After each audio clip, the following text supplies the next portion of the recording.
Mabel, please. This emotion is not helping Mr. Newton. No. Your daughter has every cause. Every cause. Distressing business. Very. I still love him, you see. I do. Quite. Quite so. Well, now, Lady Scott. And if you have anything at all to add, Lady Russell, then, of course, you must feel quite free. Mamma is in charge here. Well, then, Lady Scott. What? The very beginning of the whole sorry business. Glass of sherry, Lady Russell. No, thank you.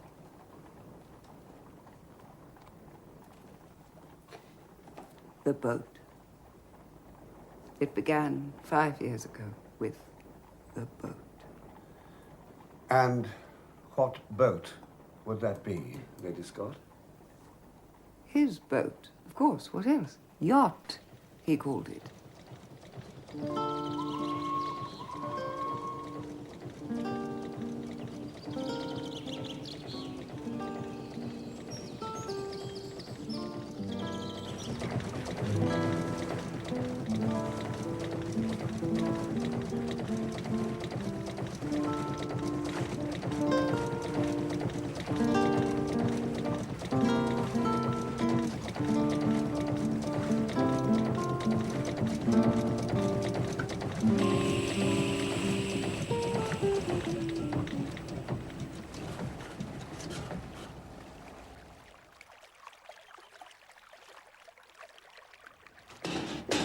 My dear fellow, when will you learn? If you didn't work, would I hit you with a spanner?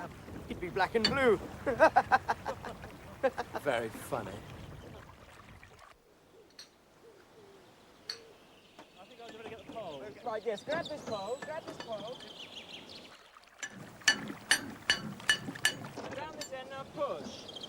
Come on, push. I'm doing it as hard as I can. Push harder. Should we? This is not a refuge for distressed mariners, Mabel. Grab this. Come on, man. Oh, it looks as if the matter's out of our hands. Oh, no, it's not. I'll soon see them off. Triple.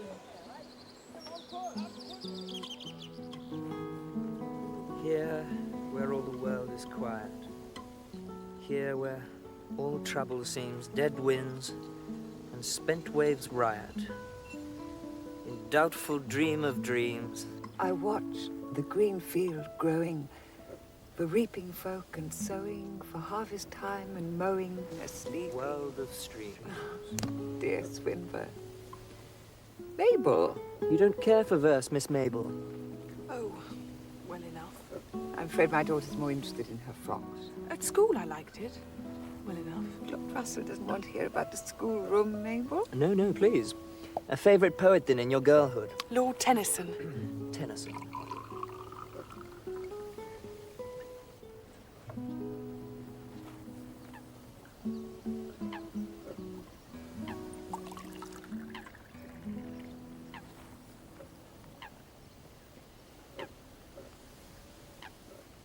For you, Lord Russell. Do tell me, for I feel that we're friends. For you, have there been troubles of dead winds and spent waves riot?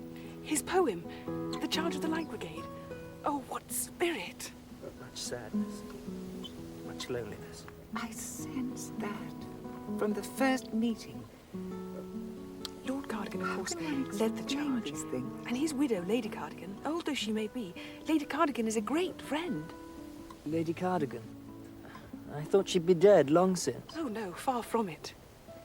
Oh, the long gone days when one's child was safe in the nursery, asleep. Come, Lady Scott, not long gone, not at all. Only 5 years. But I'll go now if you want. I would be desolate if you did.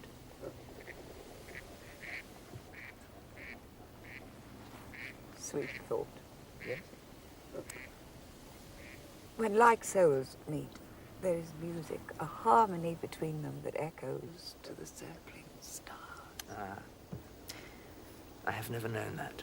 It happens, my friend. It can happen. Will you require any more of this, my lord? Lady Scott.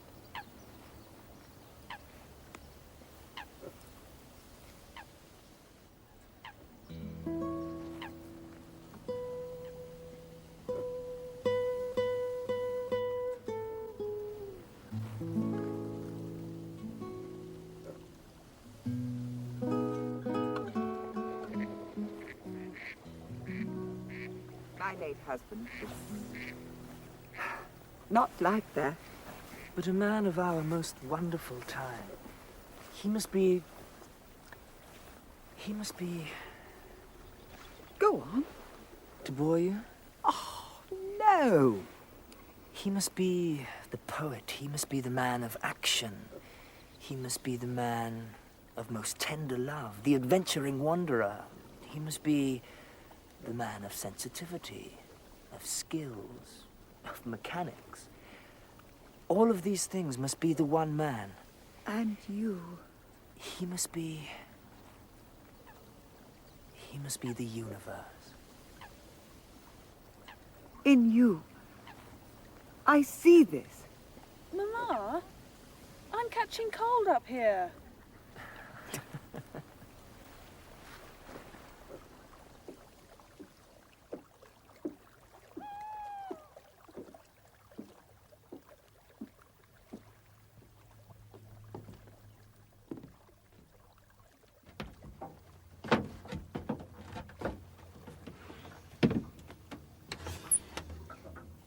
What do you want?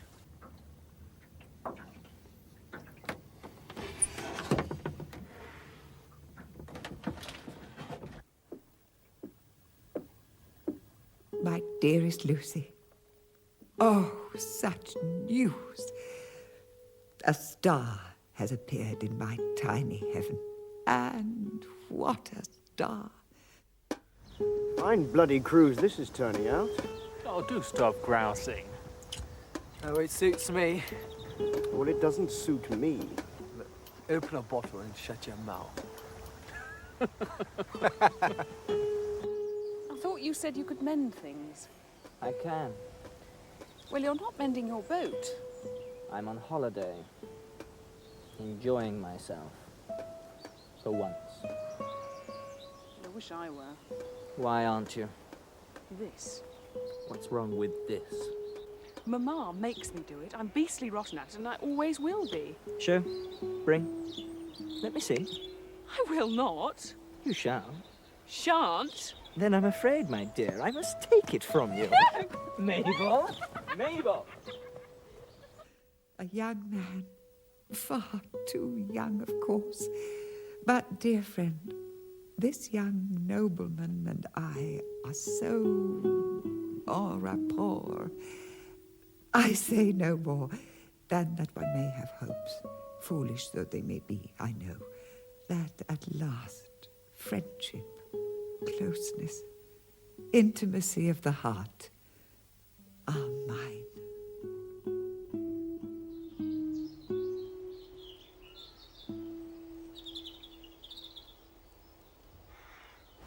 Marriage? Are you mad? The child is get out of the schoolroom. But love knows not age. You said so yourself. Get out of my house. Get out. I didn't want to hurt you. I never want to see your face again. Where I go... I've taken in a snake. Poisonous. Filthy! She goes with me. Good God. Ah, that means they must have done it, I suppose. Bloody time, too. And after your marriage, Lady Russell, Lord Russell kept the man Cockerton in his employ? He said he cheered him up. I'm sure. I must now, with your permission, be somewhat indelicate.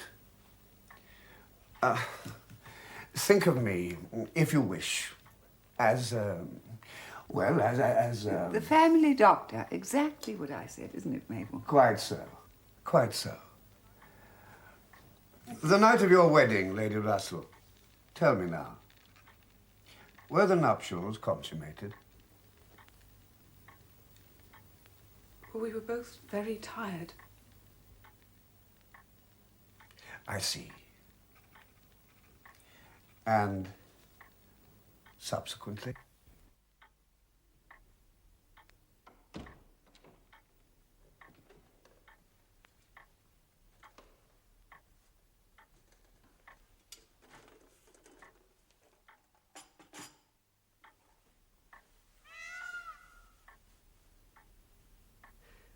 How long are you keeping this farce up?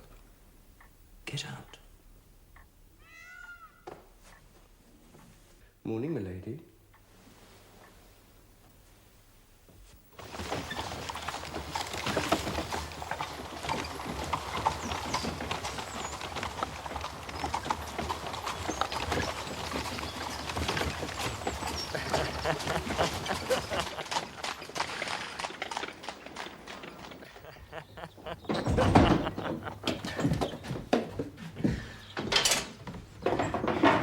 What in God's name is that?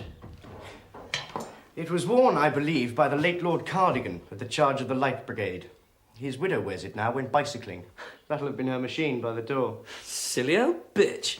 Would you be so kind as to tell her ladyship I'd like to see her when Lady Cardigan has left? Afternoon, Russell. Had a nice ride with your boyfriend? Silly old bitch I may be, but by God, I know he from she. Would her ladyship like to have her trousers pressed before leaving?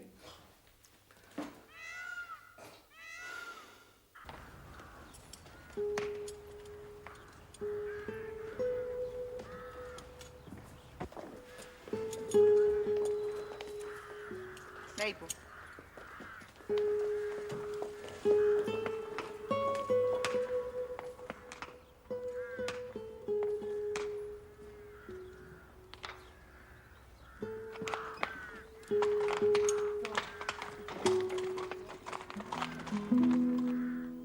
Now that's what I call damn fine shooting, Marshal, and I don't care who hears me. Birdies? That's right. I wish her ladyship would let me afford a pair of guns like that. Don't suppose you'd make much odds, though. You'd still be a sight better shot. Oh, rubbish. Oh, cold. Bloody cold. Yeah.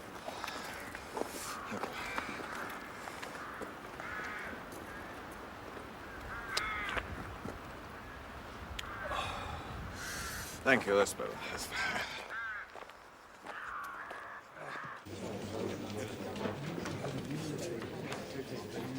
Your tea. I was waiting for you. Oh, sweet. Make way! Make way for the cold attorney. Are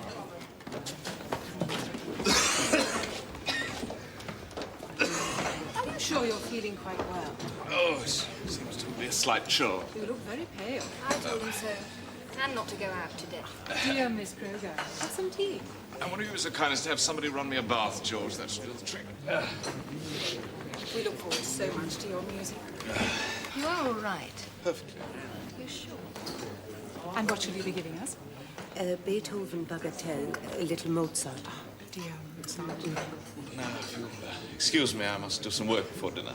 Oh, naughty, Mr. Hall. Talking about work? You haven't come to my house to work. It's must when the devil drives, I'm afraid. You are not well. I don't believe I've had the pleasure. Miss Henrietta Kroger, Mr. Edward Marshall Hall. Oh, the, You are very unwell. You should go to bed. What? It's your recital. Mozart will always be there. And, better played. You're too modest, I'm sure. Excuse me.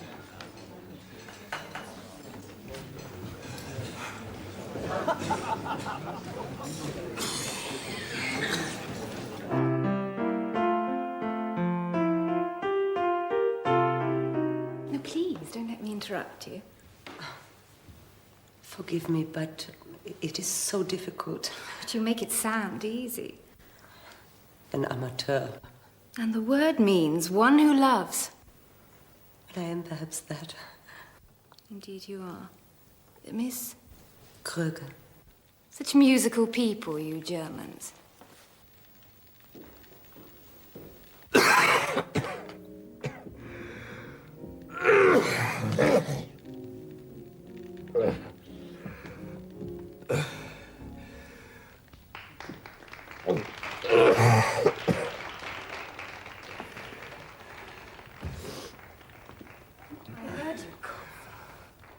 Yes. Not at Miss Kroger's recital? Amateurs. Ah.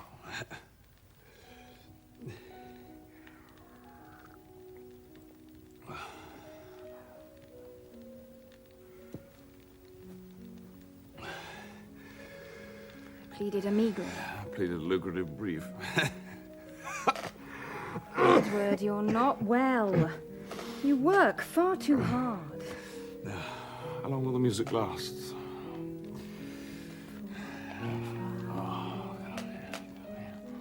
Darian Hole? When you will have no hesitation in bringing condign punishment devil have they to do to with the head of the prisoner.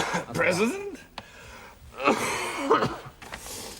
Mr. Marshal Hall, if you intend to address us today on behalf of your client, the court would be pleased to hear you. Oh, I'm so sorry, my lord.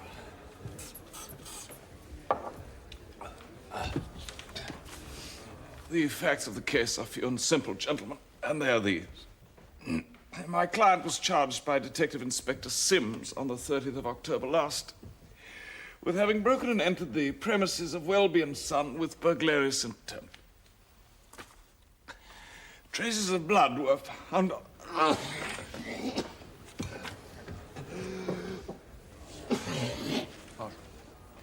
Would you like me to adjourn for a while, Mr. Hall? Your lordship, please. There's no air in this ghastly room. In this terrible place.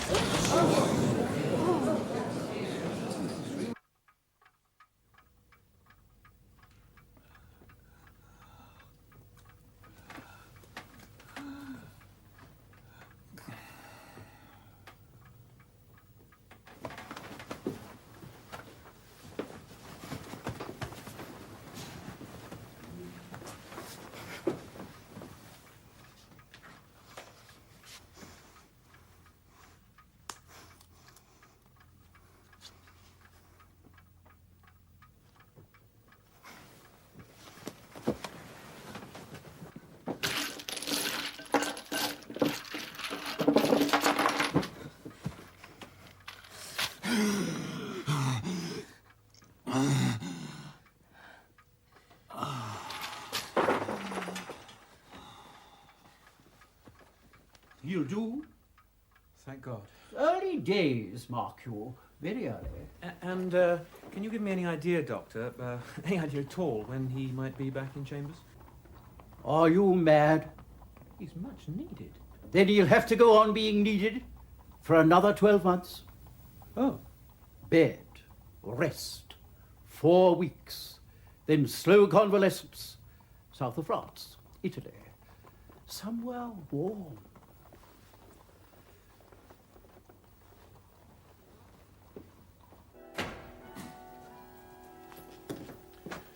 Any news? No, not yet, I'm afraid. Still convalescing. Ah. Well, don't let him convalesce too long. Law doesn't wait, Bowker. Not for any man. Oh, piddling little case. Receiving stolen goods. Thought, Taylor might handle it. Hmm?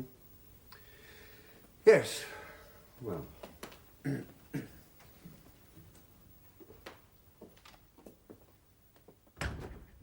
There were heroes on Earth in those days. Some poor woman still had to do his laundry list. Mind you, by the look of things, her work was light. I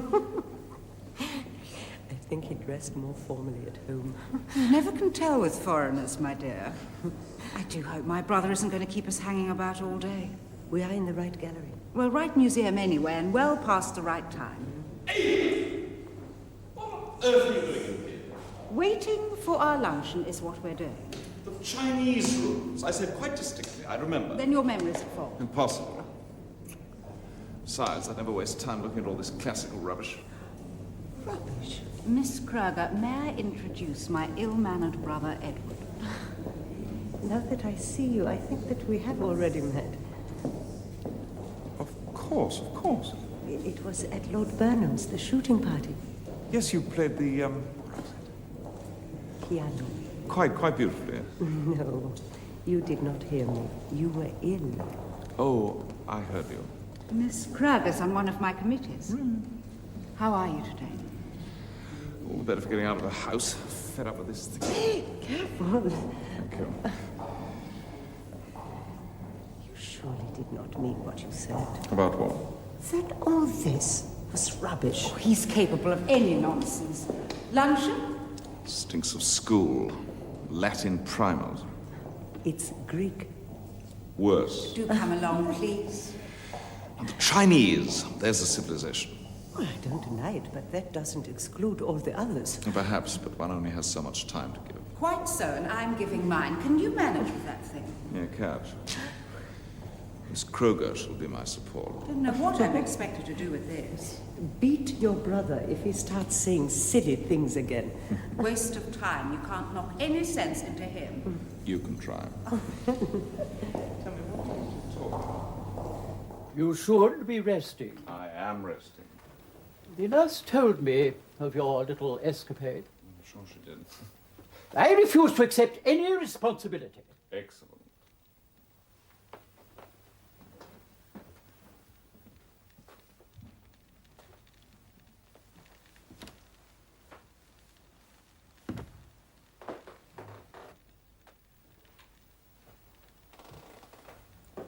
You play? No. No, it belonged to someone who did play him. Not alas for me.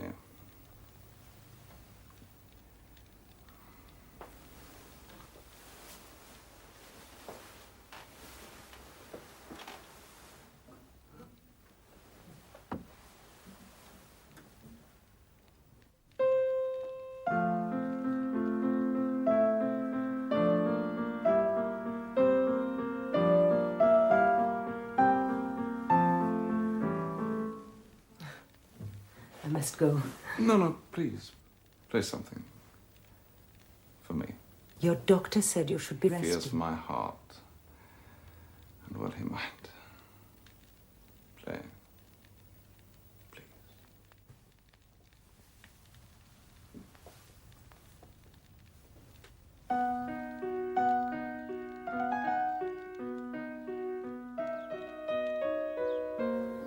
It was so good of your sister to invite me.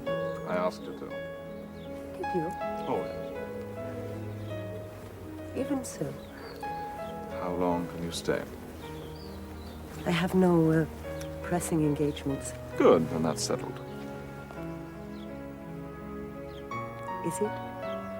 I hope so. I do hope so. Edward, tea is ready. We had better do as she says. She's such a tyrant. It seems to run in the family. Thank you, Belka. Arthur. Thank you for coming to see me. Oh, I had 5 minutes. Well, decided against foreign parts, then. Oh, as you said, there are beauties enough in England. So I should think. What happened to those quaint little knickknacks of yours, You mean my collection of Chinese antiquities? Gone to the auction rooms from whence they came. You need the space? Or the money? My feeble will tell you. Nothing. Nothing at all. Nothing coming in either. Perhaps I should look for another career. I need money, Arthur. Ah, it's a damnable life, I know, but you've got to stick at it. In a year or two, with any luck, you'll be in the sunlight again. I can't wait that long. I'm getting married. Oh. Well, I'm empty-handed. Marshal, you've been away, and there are other stars in the sky now. Get me something, Arthur. Please. Anything. Anything? You may not want to touch it. I would touch the defense of Attila the Hun and Lucrezia Borgia on a joint charge. Let me see it. There's a certain Lady Scott, whose daughter married the young Lord Russell. Well, it transpired that the young sprig was not as other men. So, he and his bride separated after only 3 months of celibate bliss. Now, Lady Scott is something of a tigress in defense of her daughter. And she wants blood. Detectives have been hired, It's been going on for nearly 5 years now. And you know she has beggared herself, Marshal, completely beggared herself. With what results? Well, it seems that Russell was given to sailing about in some sort of a yacht, so she's rounded up the crew. Did he, with them? She believes so. Are you shocked? Oh, come on, Arthur. We're both public schoolmen. Well, she even went to India to buy one of them out of the army, which she subsequently joined. That's a fellow called Cast. And she and the 3 jolly sailor boys concocted a letter, copy in there, in which they accused my lord of sodomy. Hell hath no fury. Like a mother-in-law scorned, and you're near the mark there, I don't mind telling you. Has his letter been dispatched? With a vengeance. Copies have been sent to every member of Parliament, including the House of Lords, and to every serving officer in the British Army. Good day for the General Post Office. Bad day for Lord Russell. He has, of course, brought action for criminal libel. Well, what choice has he? Just like Wilde. Wilde. Wilde had all the choices in the world. Very well. I shall represent him. Let him know I shall want a consultation. Not Russell, Marshal. No, if you enter this case at all, it will be on behalf of Messrs. Cast, Cockerton, and Aylott.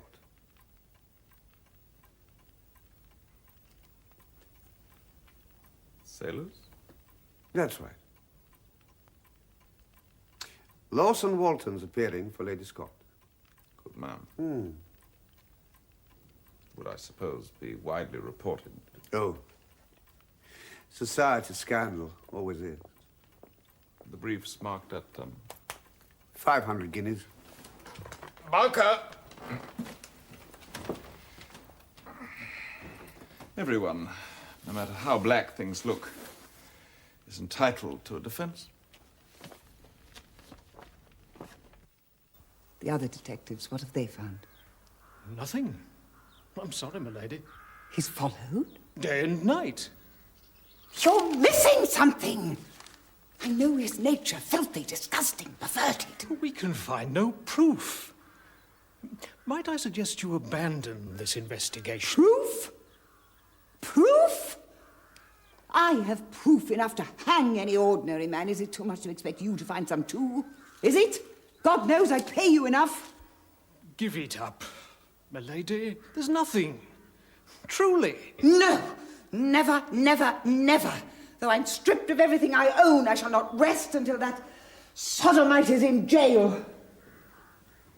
And rotting there. No. Our men are innocent. Innocent? Innocent, I say, until they are proven guilty. Innocent? That vicious old woman? Not by a long piece of chalk. Hounding a poor boy to his death. And you are going into that court to defend 3 such men. Ich verstehe nicht. Can't seem to make you understand. No, thank God you cannot. Now it's time that I was going. Be so good as to ask someone to get me a cab.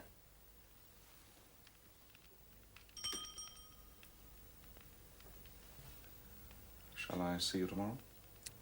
I've left my cloak somewhere.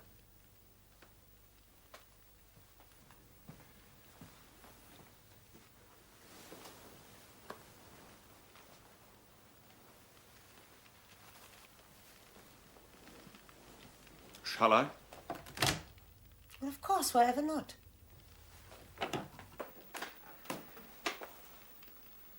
I understand your anger. You do? How can you? Have you had a daughter fall into the filth and slime of a life such as this? Don't give me your understanding. I don't want it. But your only defense is one of justification. Well, am I not justified before the whole world? We must first have proof of your son-in-law's crime, and Look at the man! Proof enough for anyone. No, Lady Scott, it is not. Now. Are you all ready now? As ready as I ever shall be. Yes?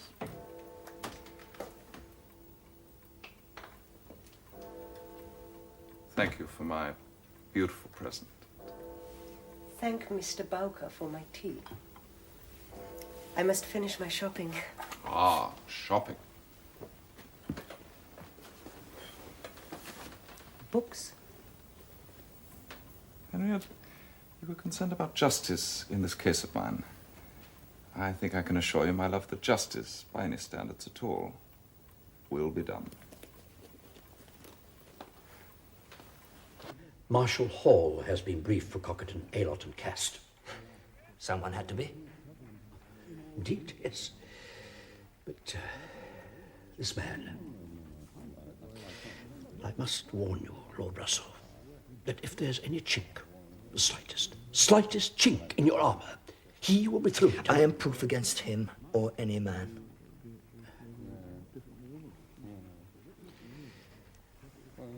I must ask you again, is there anything at all in your conduct?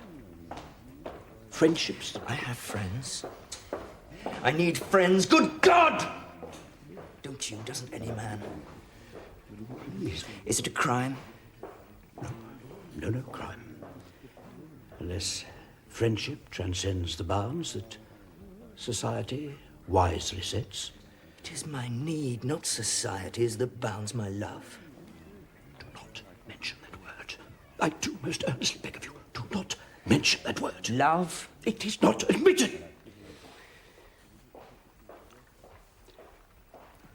Never forget, Lord Russell, that I was one of those who prosecuted Oscar Wilde. And it was for answers like that, stupidity, that he went to prison.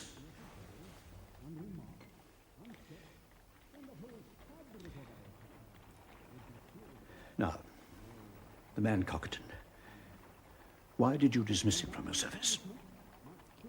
He was impertinent. And no more than that? Over-familiar. Had he cause? He may have found cause.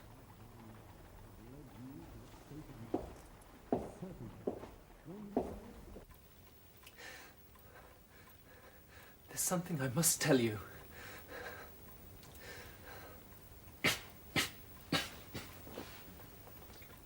He was good to me, young Lord Russell. To all of us. You should have recollected that earlier. The others of your mind?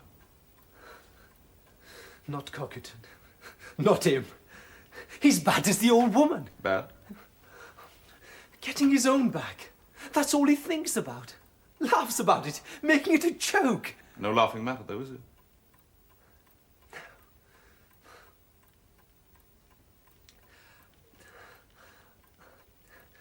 I just don't sleep.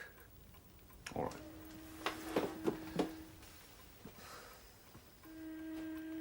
There is a way, but it must be taken by you all. If Lady Scott and the three of you abandon these charges against Lord Russell and issue some form of an apology, then the whole matter could be done with. Goodbye, Mr. Cast. Think carefully of what I've said to you.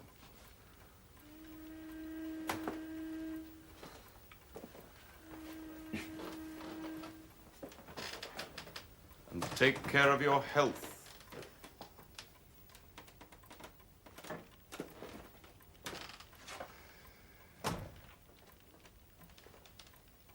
I don't like it.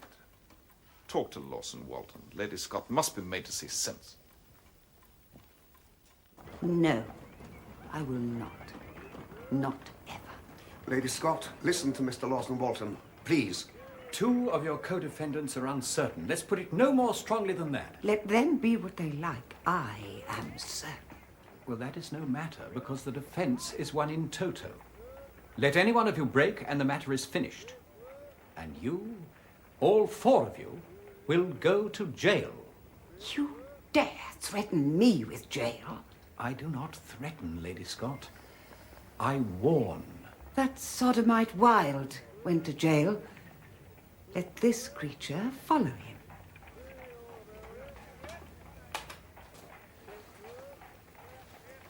Very well. We proceed.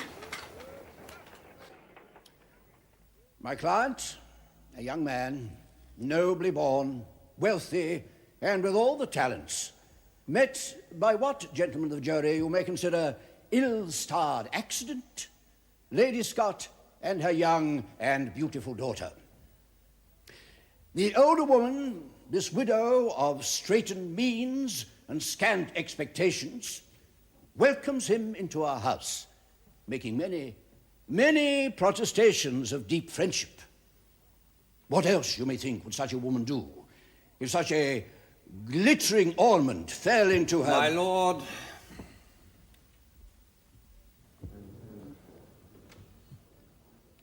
fell into her circle of friends. He, brought up without a father's loving care, is lonely himself, and receives her ardours, not knowing at his more tender years what may have lain behind them. But always, gentlemen, always in these amatory transactions, his conduct is governed by the strictest application of Noblesse Oblige. At no time, in any way, by word, glance, or gesture, did he compromise this poor, aging, deluded woman. This is not to be endured. Lies, lies, lies! Must I sit here while he insults me? Lady Scott, you will have ample time to state your case. Please try to restrain yourself. I will speak. You will do as I order in my court. Sit down, madam. Contain yourself.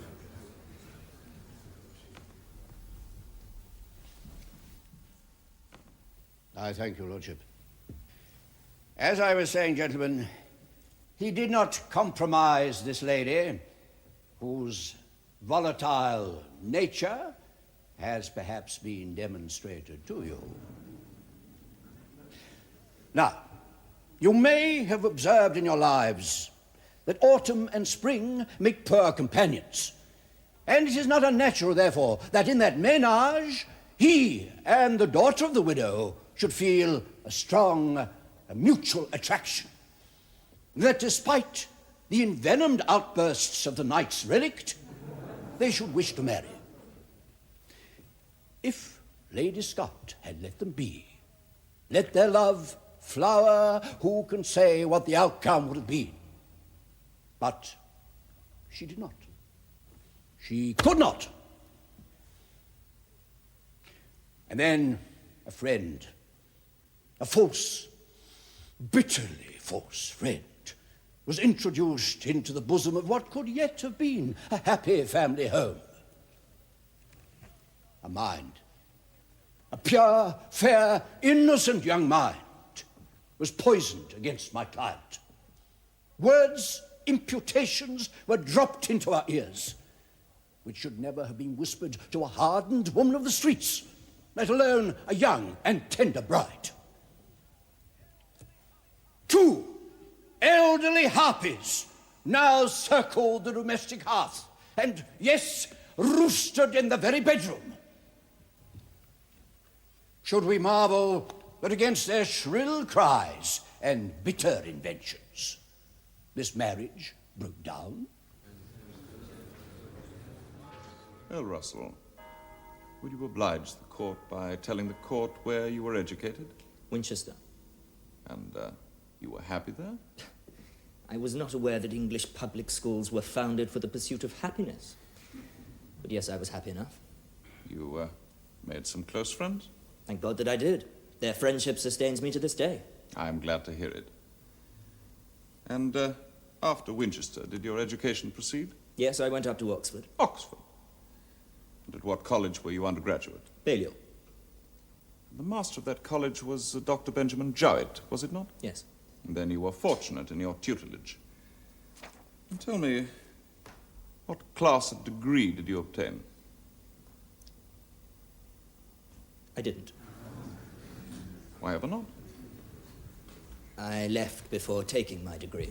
Of your own volition? My lord, I cannot see that my education has anything to do... Entirely to the point, Lord Russell, I do assure you of that. Were you dismissed from that ancient university? Sent down? It was infamous. Infamous or not, were you sent down? Yes. For what reason? Certain allegations were made. By Dr. Jowett? Yes. And were these allegations of a similar nature to those charges set out by my clients in their letter? No. No! Matters of innuendo, suggestions, slanders. I demanded an inquiry. I swore I would never set foot again in that place until I got one. The undergraduate demanded of the venerable master? It was my right. You think so? However, I see that this episode distresses you. I will not pursue it. After leaving Oxford under what you would admit was something of a cloud, what did you decide to do with the rest of your life? I had my interests, mechanical, electrical. And they were sufficient for you? And I travelled. Travelled? And it was to this end, was it, that you purchased a steam yacht? Yes. And engaged a crew of sailors to man this craft? I couldn't very well sail her alone. I was not suggesting, not for one moment, Lord Russell, that you possessed maritime virtues. But lacking them, it was surely of the very essence that you hired men who had such skills in full measure. So tell us, at this hiring, what qualities did you look for in your crew? Absurd. My lord, I must ask for your protection against these unwarranted remarks. Coming from such a source, they are quite unpardonable. Very well then, Mr. Marshal Hall. Don't pardon them. I shall, my lord.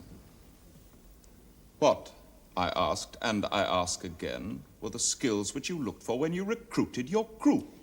Ability to handle the boat, obviously. Obviously? Is it obvious, Lord Russell? It may indeed seem so to all of us, to any right-thinking man or woman, to be so.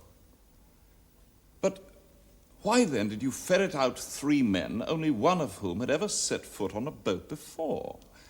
And that, as a fare-paying passenger on the ferryboat that plies from Woolwich to the other bank of the River Thames. Why? What were the peculiar skills of these sailors of yours? I am not responsible to you for the people I hire. Indeed you are not, and I am glad you are not.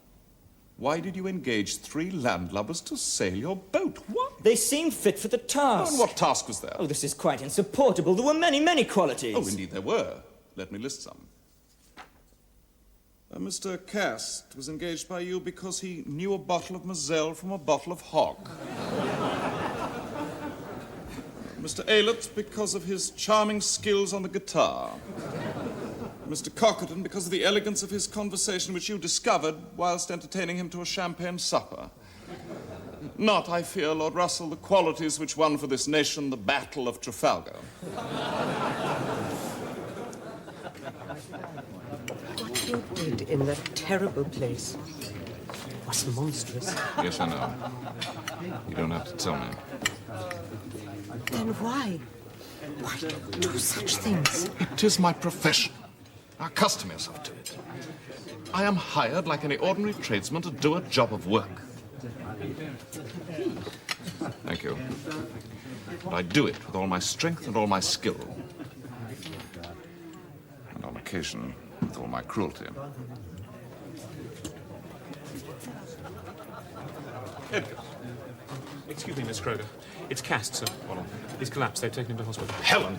Yes, looks bad too, sir. The doctors say he may not last the night. Excuse me. Doctor says the man's dying, Marshal. Oh, doctors. I'm a doctor's son, and we all know that another doctor, in all likelihood, would offer a completely different diagnosis. There's been, I believe, more than one opinion. He's dying. Then the court must take a deposition from him. His evidence is vital. If you insist on that, I shall have to insist on cross-examination of the man. Oh, God. At his deathbed, Hall, is that what you want? It would take hours. Why the hell should it? Cross-examine at reasonable length, for God's sake.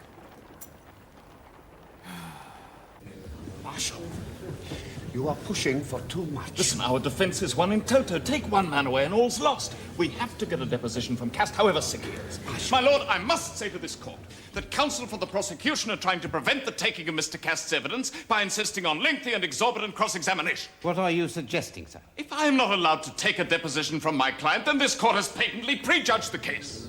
Are you accusing me of prejudice, Mr. Marshal Hall? That one of my clients is most gravely ill, of course, I deeply regret. I pray that he will speedily recover. But it cannot be his wish that his fellow defendant should suffer by his enforced absence. Therefore, he is willing to depose that statements made by him, statements which vindicate him and his fellows, are true. It is only the heartlessness of counsel for the prosecution which is denying him what may be his dying wish. Mr. Marshall Hall, your extraordinary and impertinent request is denied. Denied! However, I shall now adjourn this case until after the Christmas vacation. All those party to it may wish to consider their positions. It would be well to do so.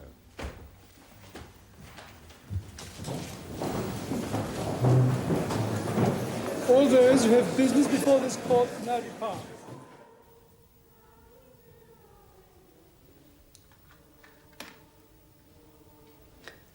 I'm glad they came again this year.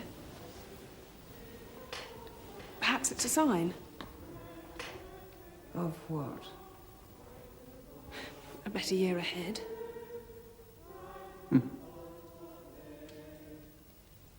May I give them some money, Mama? There is no money. You've had the money. Every penny of it. You.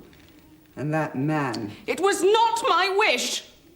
Not any of it! You brought this on me! Get out! I love him! Have you heard? Cass died 6:30 this morning. Yes, I know. What a sad business. I've made arrangements for wreaths and things. Representation. Bowker can go to the funeral. I shall go myself, Arthur. Just as you wish. Now to the business in hand. It's just about scuppers, as I'd say, wouldn't you? Not necessarily. How not? We plead guilty. Are you quite mad? Probably. But the reason for the plea will be the hopelessness of our proving justification with our chief witness dead. I shall make a very, very strong suggestion that poor Cast would have said as clear proof, far more than he ever could, in fact, have done. The jury will have to blow a whistle on a drawn game. Our people will be off the caution. Well, what do you say? Too risky. Come on. Look, Hawkins will never accept that.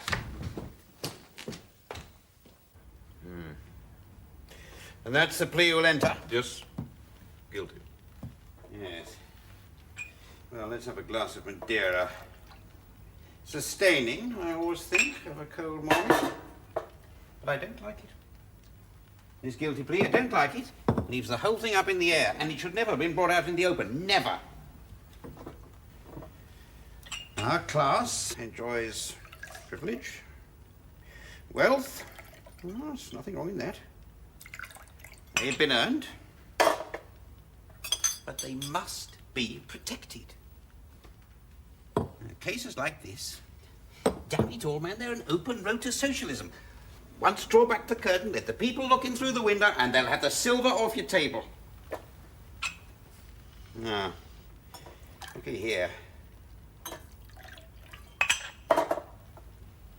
You tell that daft old woman. Who's this? Mine. And you tell those two chaps of yours that.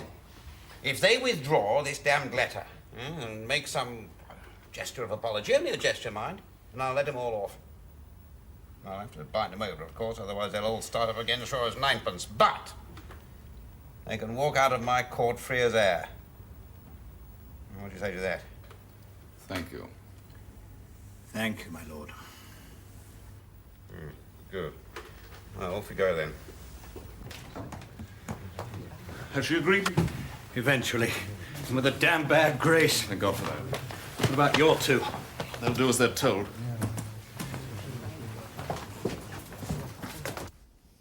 And so we come to the end of this sad and sorry affair. My relief at this will, I know, be shared by all present in this court of justice and by all ranks of society. To see those who should lead morals and behavior setting such a lamentably bad example is most unedifying and is a real danger to the fabric of the nation. Very well, then. A retraction and apology have been given. I have them here in my hand. It merely remains for me to pass sentence. Maria Selena, Lady Scott, I hereby bind you over to... No! No! Those papers are lies! I do not retract. I will never retract one word. That man is a dirty, crawling, disgusting sodomite! Would counsel for the defense kindly take instruction? I am not minded to grant an adjournment unless very pressing arguments for my so doing are advanced. Will you beg? I want justice! Get it in full measure. What about you two? We go where her ladyship goes. Not quite. It'll be Holloway for her and the Scots for you. Well, that's the way it is then. Bucket it up. Are you absolutely sure you wish to proceed? I am.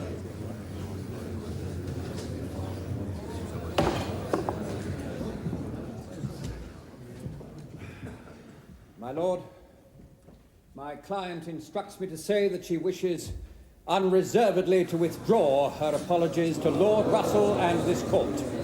She maintains the justification of the libel. I must now pass sentence. Maria Selena, Lady Scott, you have been found guilty of this most filthy and criminal libel against a blameless man.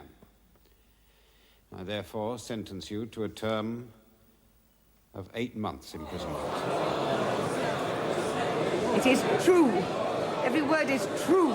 I stand by everything. I will not be silent.